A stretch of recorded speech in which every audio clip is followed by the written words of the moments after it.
She painted Disney dreams on every wall of her home. Then they kicked her out to give the house to a spoiled daughter. So we stripped the magic and left them with a lifeless gray box. If you believe karma should come with a paint roller and a plan, hit that like button. Subscribe for more Reddit revenge stories where justice doesn't just knock, it renovates. Let's dive in. There was a house in our neighborhood that everyone knew about.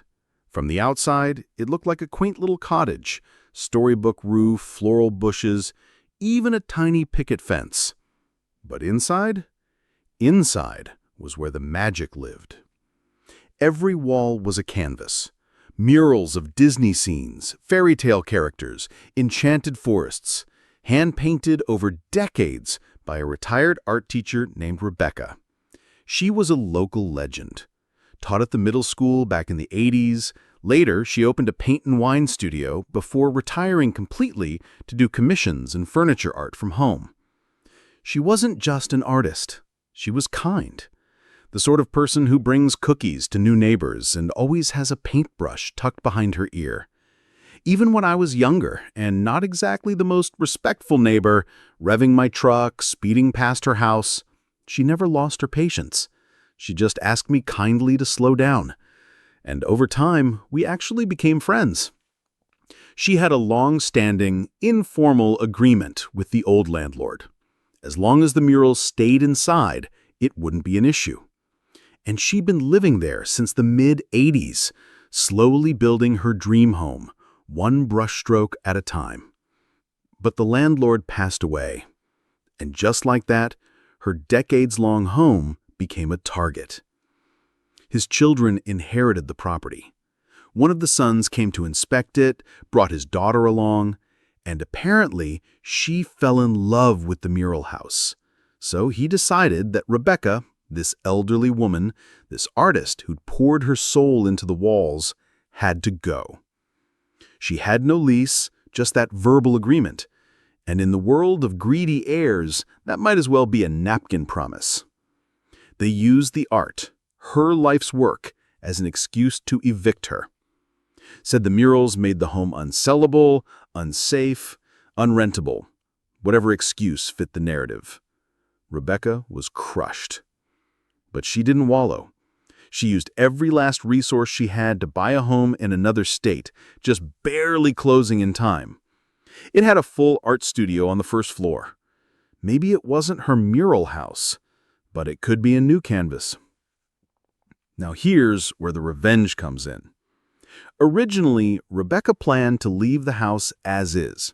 The facade, the murals, everything.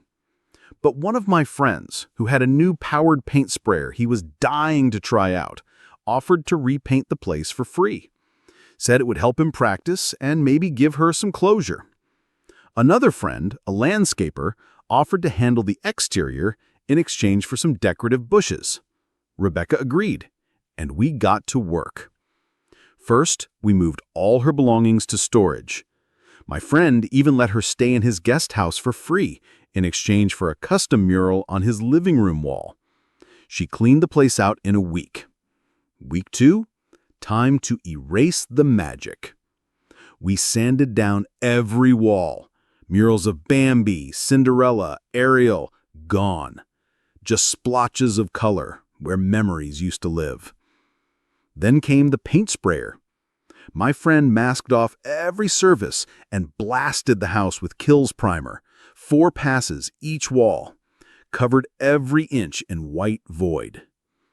And then we introduced the Rebecca collection. That's what we jokingly called the most lifeless flipper palette you've ever seen.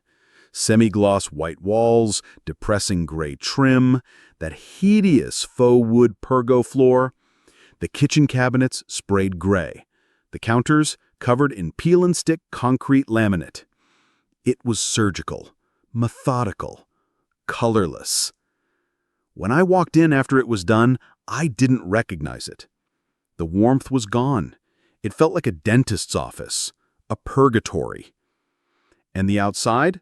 The landscaper came through, ripped out the cottage facade carefully, and stacked it in the garage. replaced the garden with gravel and dumped a single boulder in the middle, like it was some kind of minimalist Zen statement. No color, no plants, just sand and sadness. We didn't vandalize anything, didn't damage the home, we just took away what they wanted most. They tried to steal art, we gave them drywall. They wanted a fairy tale, we gave them a flipper. And somewhere, in a new home with fresh walls and bigger dreams, Rebecca's probably painting again, not looking back. Revenge doesn't always have to be loud. Sometimes it's the quiet satisfaction of watching the greedy get exactly what they asked for, but not at all what they wanted. Because you can't steal magic and expect it to follow you. If you think this was a masterpiece of petty revenge, drop a paint palette in the comments. Like the video, subscribe for more tales of justice with a twist, and tell us, what's the pettiest but most satisfying revenge you've ever seen? Until next time, don't just get even, get creative.